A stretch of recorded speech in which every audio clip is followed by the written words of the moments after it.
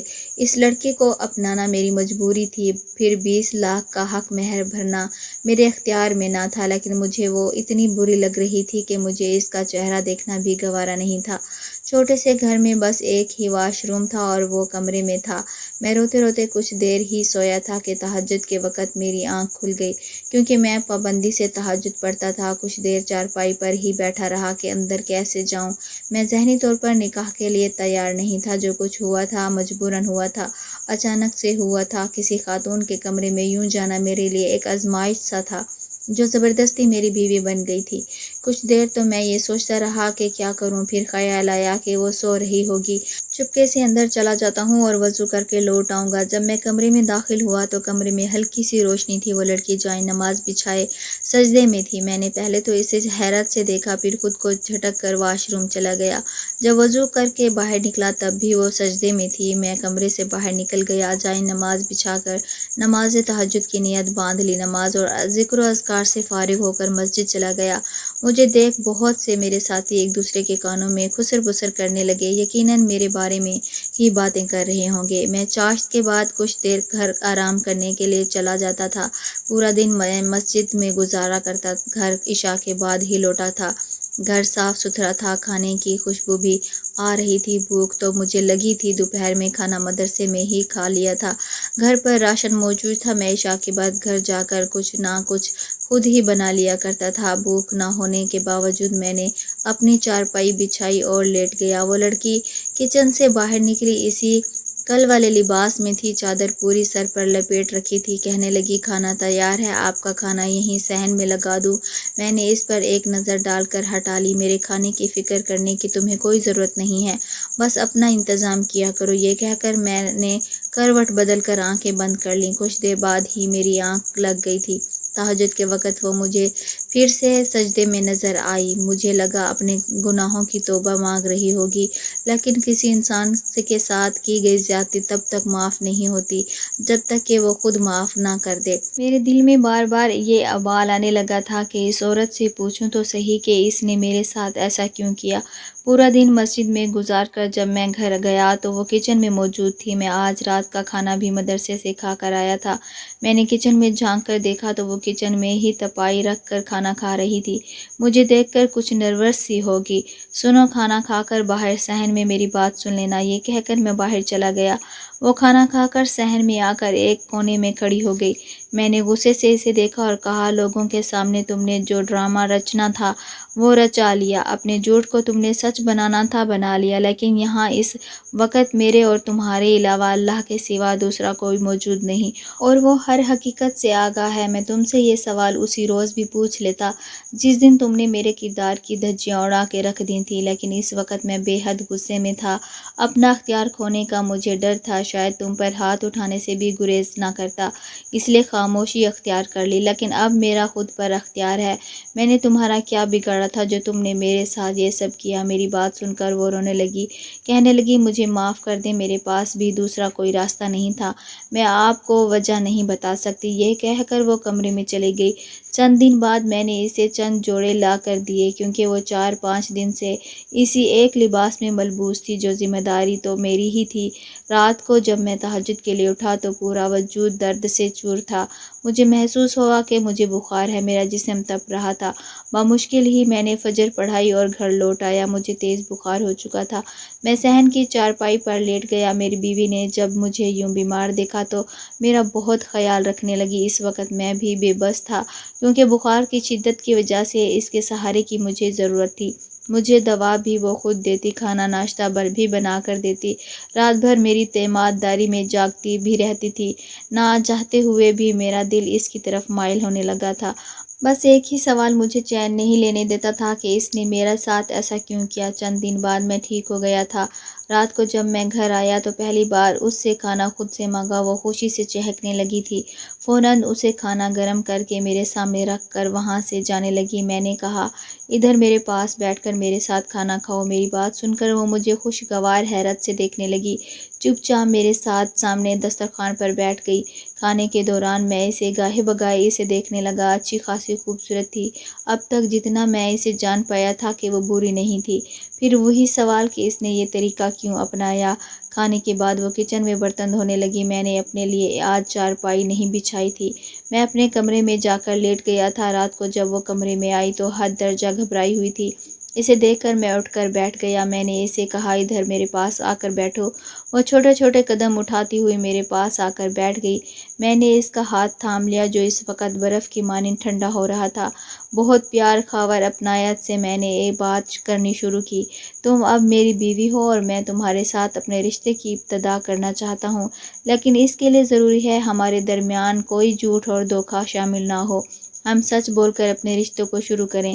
میں نے تمہاری ہر غلطی کو معاف کیا، گویا کہ یہ مجھے جیسے شخص کے لیے ناممکن سی بات ہے جس کے لیے اس کی عزت سب سے پہلے اہمیت رکھتی تھی، لیکن تم نے میری خدمت بہت کی ہے۔ تم اچھی عادات اور اعتبار کی مالک ہو، لیکن مجھے سچ جاننا ہے۔ میری بات سن کر اس نے نظریں بدلی تھیں، پھر کہنے لگی ہمارا چھوٹا سا گھر اس پارک کے سامنے ہے جہاں آپ مغرب کے بعد آتے تھے۔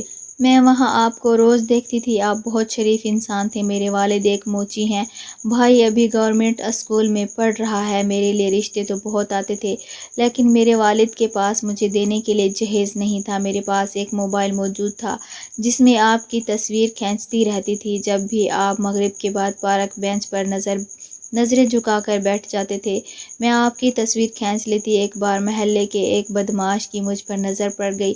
وہ ابا کو دھمکانے لگا کہ اگر تم نے اپنی بیٹی کی شادی مجھ سے نہ کی تو اسے اٹھا کر لے جاؤں گا۔ ابا بہت پریشان تھے۔ میں نے اماں سے کہا کہ آپ ابا سے کہیں کہ میری شادی مسجد کے امام سے کروا دیں۔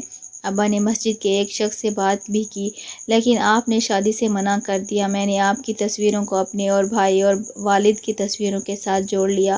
میں نے اپنے بھائی سے کہا کہ کسی بھی طریقے سے وہ آپ کے سائن حاصل کر لے۔ میرا بھائی مدرسے میں چندہ دینے کے بہانے سے آپ کے پاس آیا تھا۔ اس وقت رش بہت تھا۔ اس نے آپ سے کہا کہ وہ ایک معقول رقم آپ کو دے گا، لیکن آپ کو ان صفحات پر سائن کرنا پڑے گا۔ اس میں لکھا ہے کہ آپ حلفاً یہ کہیں گے یہ پیسہ مسجد کی تعمیر میں ہی استعمال ہوگا، مسجد کی آڑ میں اسے اپنے استعمال میں نہیں لیا جائے گا۔ آپ کے پاس اس وقت رش بہت زیادہ تھا۔ آپ نے بنا پڑھے ہی اپنے سائن نکاح نامے پر کر دیے، شناختی کارڈ نمبر بھی اور کاپی بھی اٹیچ کر دی، کیونکہ وہاں بہت سے لوگ بڑی بڑی رقم دینے سے پہلے ایسا ہی لائحہ عمل اختیار کر رہے تھے۔ میرا بھائی رش سے فائدہ اٹھا کر آپ سے سائن کروا کے وہاں سے آ گیا۔ جس دن میں نے یہ ڈرامہ رچا، اسی دن رات کو وہ بدمعاش مجھے لے جانے کی دھمکی ابا کو دے کر گیا تھا۔ میں جانتی تھی آپ نیک انسان ہیں، مجھ سے نکاح کیے بنا اپنے گھر نہیں لے کر جائیں گے۔ اپنی نیک نامی اور شرافت کے تذکرے ہم سب گھر والوں نے سن رکھے تھے۔ اس کی باتیں سن کر مجھے حیرت ہوئی تھی، لیکن پھر یہ بھی احساس ہوا کہ اس نے جو کچھ بھی کیا اپنے بچاؤ کے لیے ہی کیا تھا۔ میں نے اسے معاف کر دیا اور ہم ہنسی خوشی زندگی گزارنے لگے۔ 1 سال کے بعد اللہ تعالیٰ نے ہمیں رحمت سے بیٹی سے نوازا۔